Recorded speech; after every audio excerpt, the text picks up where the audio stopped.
Un invito con tanto di lettera, firmata Thomas Widmann, assessore provinciale all'economia di Bolzano. La Business Location Sud Tirol, questo è il nome dell'agenzia controllata al 100% dalla provincia autonoma, ha inviato 50 missive ad altrettante selezionate aziende venete e a 2 imprese della Green Economy di Montebelluna, con un unico obiettivo: portarle a fare impresa nell'Alto Adige. I vantaggi sono inequivocabili: niente IRAP e sconto del 75% sull'affitto di capannoni e uffici per ben 5 anni.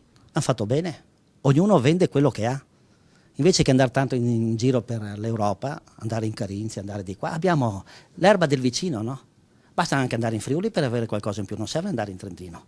Un'occasione imperdibile, come rinunciarvi? Non è che vanno fuori all'estero, rimangono sempre in Italia. Però se il paese a 50 km da qui o a 70 km da qui mi dà un'opportunità, perché non la devo cogliere?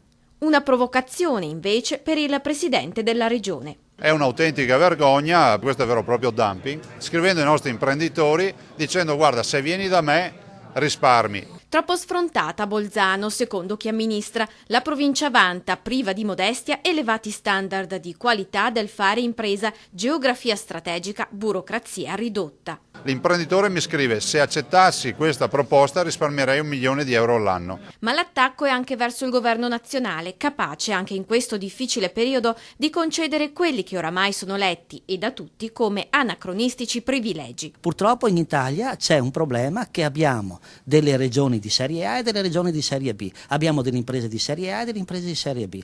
Questa è una vergogna, una schifezza, e peraltro lo dice una regione che lascia 18 miliardi di euro di tasse all'anno a Roma e non li vede più. Il seduttivo Alto Adige però farebbe semplicemente il suo mestiere, beato lui che se lo può permettere.